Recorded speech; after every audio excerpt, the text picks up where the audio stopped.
I play a lot of roles, and I'm showing up today as this young man, almost 7 years old, a boy who is completely in love with the world, and an artist.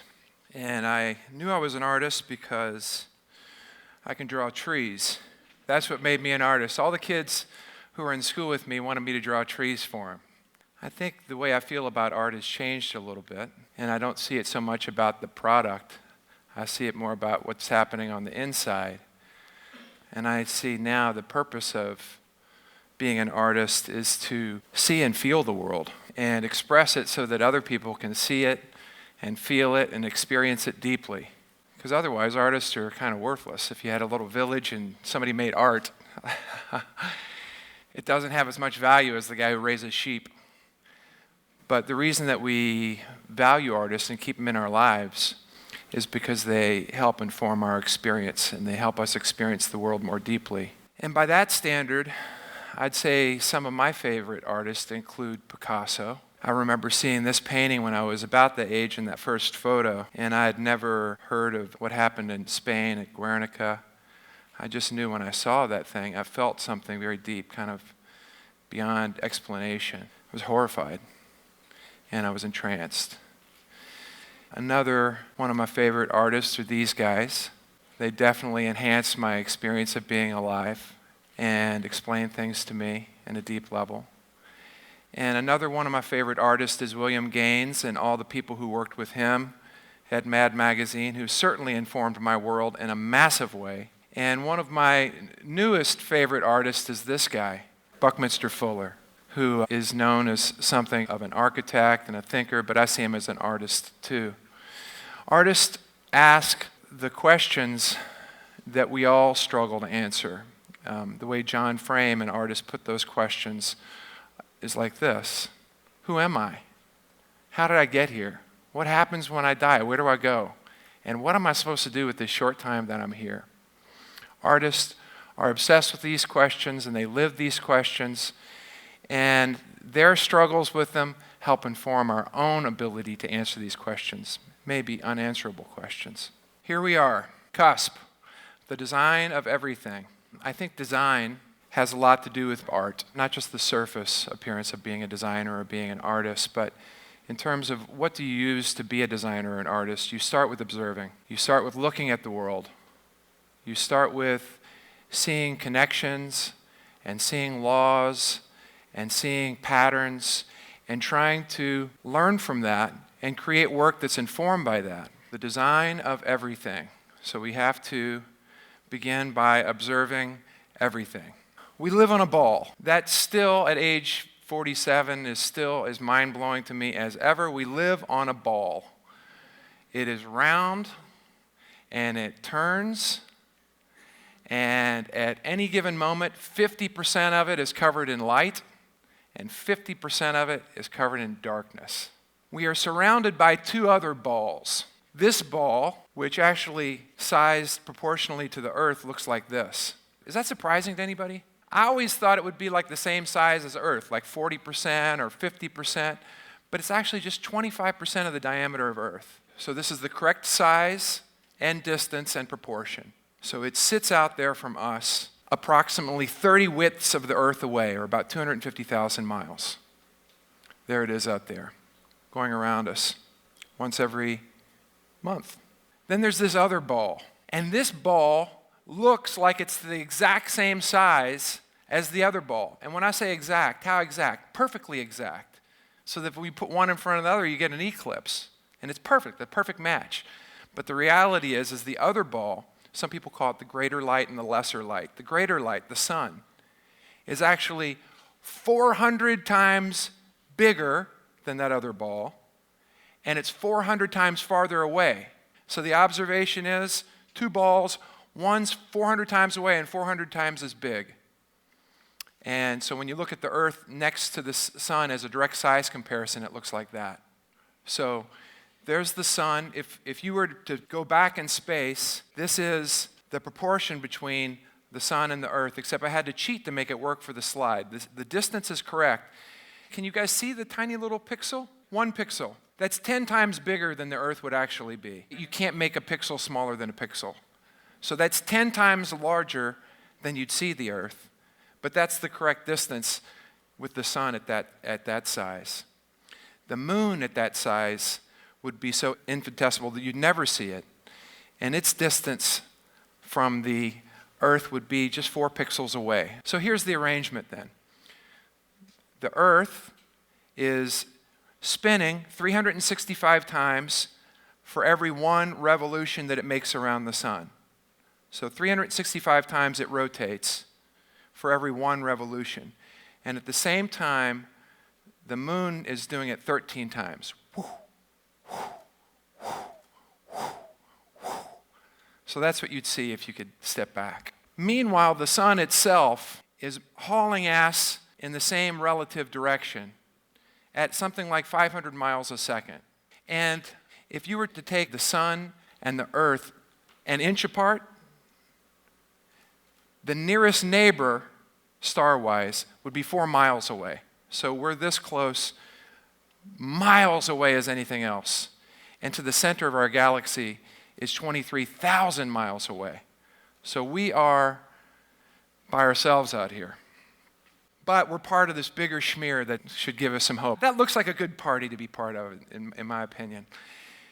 We are on the 4th arm here, on the Orion arm of this galaxy. And this galaxy is rotating, and it spins around and around, and 1 revolution takes, it depends on where you are, but about where we are, it takes about 200 million years, is 1 revolution. Where does that leave us? Where do those observations leave us about the design of everything? Balls. It has something to do with balls. Whatever the hell is going on, and it's confusing to me, it's bewildering, it has something to do with balls. Irrefutable. We live on a ball, we're surrounded by balls, there's balls everywhere. Not squares, not blobs, balls. So it has something to do with balls. What does that mean? I'm not sure. Wholeness? Perfection? Connection? Order? Regularity? Not sure. Balls. I know about balls. Motion. The whole thing is moving. We're moving. The stage is moving. You're moving. We're on a thing that's moving. Things are moving around us. There's nothing that's sitting still. Nothing. Absolutely nothing. Circles. It's not just moving all over the place. They're connecting. You're coming around to the same place where you were over and over again. What does that tell us? I don't know. Cycles? Seasons? Regularity? Not sure. Balls, motions, and circles. Vastness. We are clearly something in the middle of not something. There is a sense of proportion to this whole affair that is overwhelming. And finally, order. The planets were how we actually discovered an aspect of our spiritual lives. The astronomers used to look up in the heavens and they noticed that 7 of those bright dots seemed to be moving very predictably. They called it the templum, and it was the main planets that we can see in the Earth and the Sun. And the templum was how we charted it out in the sky, and that's where we get the word temple. That's where we try to create a space on Earth where we align our lives with the order that exists above us. So the design of everything, here are some of my conclusions from my observation from looking at us in a space context.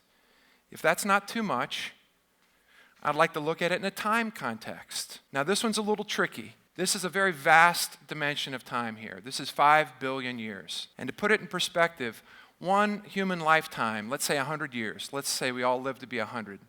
1 human life, if I were to depict that as 1 pixel on this line would have to be 12 miles long in order to reduce 1 life to 1 pixel. So in some ways, it's an ability of a human being to be able to comprehend things that we can't even experience. It's incredible. So you guys are going to go on a journey with me right now as we take something we can't comprehend, 5 billion years, and look at it in context. 4.56 billion years ago, this happens. It actually happened sequentially. First the sun, then the earth, then the moon, so they say.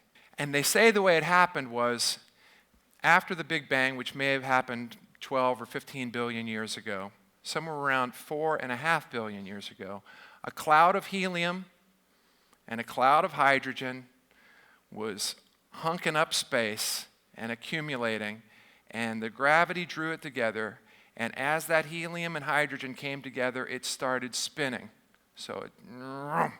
And as it spun, it ejected some material out, and that's the planets, and most of it stayed in the center. And as it got denser and denser and denser, something called fusion happened, and it created an explosion, and it created a furnace, and that became our sun. Then we have the Earth, and that was ejected out. The moon, they think the moon came about from another planet colliding into the Earth at some point, some planet called Theia, which is long gone. If you have real estate there, it's bad news. Then, 500 million years later, this happened. Life. Life showed up. That's us. That's our beginning. That's our ancestor. That's us. We showed up about 500 million years after this whole arrangement started. Now, it took a long time from that first thing called life, which is basically just something that self-replicates. It's an RNA strand that could reproduce itself. That's all it was. So it didn't look like us, but it was life. And 2 billion years later, it became this, complex life. Life with a brain in the middle of it called a nucleus, and different functions that could absorb things. And about 1 billion years after that, it grew a tail, and it could move around. That's awesome. Then, about 500 million years after that, it looked like this. And this one cracks me up because this is our first ancestor. And I see resemblance. It was the first animal that had a brain and had bilateral symmetry. Look at its eyes. It's a flatworm. It's lowly. It's us. So I'm reducing down that 5 billion year line, and now we're just taking that hunk and blowing it up to here. So this is 500 million years ago. This is an exciting chapter. It's like Mad Men, season 2. Great season. Now this is all us.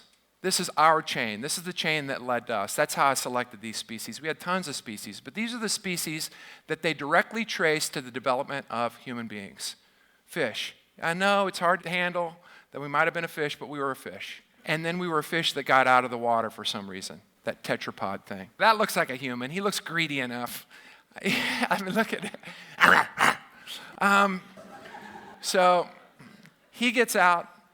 He doesn't have to lay eggs in the water anymore. He can lay eggs on land. Then he becomes a mammal, and he gets hair, and then he becomes this guy. And you can probably see that guy split off into 2 different strains. One side of his family became squirrels, and the other side became primates. And that's our side. So this is all of our ancestors. Sorry, it's shocking to me. You guys are like, what are we?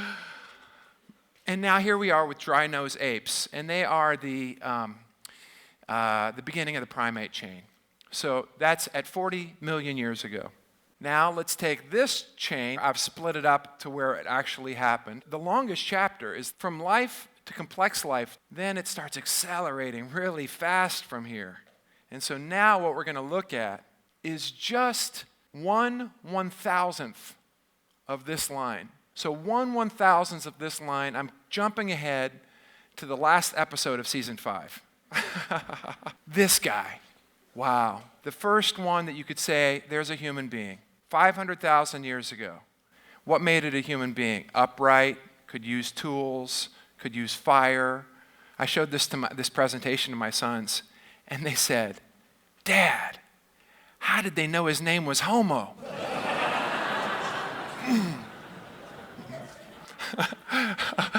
And then my older son, who's 11, he said, "Yeah, they probably found a little hunk of leather that says, 'Hello, me name Homo.'" 200,000 years ago. So 300,000 years later, modern human. No more Neanderthal, no more anything but what became us. Anatomically, just like us. 200,000 years ago. Not very long ago. 60,000 years ago, we left Africa. 10,000 years ago, we invented agriculture. And a few thousand years after that, civilization was born. Writing, large groups living together. The arts are beginning to develop. Incredible. I thought I almost heard applause. I thought, yeah, good job, humans. Amazing. And then I'm going to fast forward again to 60 years ago. And we came up with that, which is state of the art from 1952. People would have had their minds blown. We have this machine, and you just put the sheet of paper down and it copies it. No more carbon paper, no more repeating it, like just copying it. It's a photocopier. So that was 60 years ago. Now I want to fast forward to now. So here we are. We can do anything. We can land a truck on Mars. We can make soft soap. I love foam soap. We can have communication devices in our pockets that connect us all to each other at any time, and we can share anything we want in digital form. We can do anything. Now, if the lessons from space were this, what are the lessons from looking at this in a time perspective? Well, it's very clear that our moment is part of a much longer moment. Just an observation. It's also clear that the nature of this whole affair seems to be about explosion and growth and expansion and development and pushing and being. That seems to be the nature of it. So, 2012, a seismic shift happening in the world, multiple systems being wrenched and rethought and collapsing and bent and broken. Almost all the major systems that we depend on going through a seismic shift. Is it chaos, or is it the best time to be alive? The pink asterisk gives away my point of view on it. Because I believe what's happening right now is this outer journey that has been so remarkable is about to be informed by a blossoming in our inner journey. And when the inner journey and outer journey work together, amazing things are happening. We're about to step into the best time to be a human being on the earth. iPhones are not our greatest feat. This is a map that I use to help understand what's happening on the internal side of things. And this was made famous by Ken Wilber, and there are a lot of other people who've added to our understanding of this model, but it's the spiral dynamics model. And what it's showing is human development over time. And the way the theory behind spiral dynamics is, what if we take every model of human development and make them transparent and put them on top of each other? What would we find? The idea behind this chart is that it encompasses every model. Nothing is contradicted by this. And they're broken up into colored memes or ways of looking at the world. And they start with tan, which is just being able to survive. And then it goes to purple, where suddenly we're existing in tribes and with family, and we're doing magic, and we're having ritual, and we're living with an awareness of mystery in the world.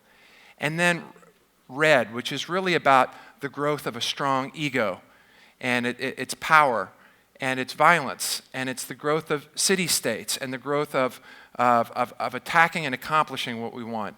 But beyond red was blue, and that's law and order, because we believed at a certain point that maybe just the strongest guy doesn't get to have a say. Maybe there should actually be order, something higher than just power. And that was sort of the birth of monotheism happened during the growth of that blue period. And then orange, science entered our worlds in a major way, and it became the dominant idea. And then green is about empathy, and that's about our hearts opening. And so we transcend what we know as science with empathy. And now we're shifting from the green into the yellow, which is integral culture. And what integral culture is about is looking at the good of all the things that came before it and incorporating them, and not just pitting them against each other, science versus religion.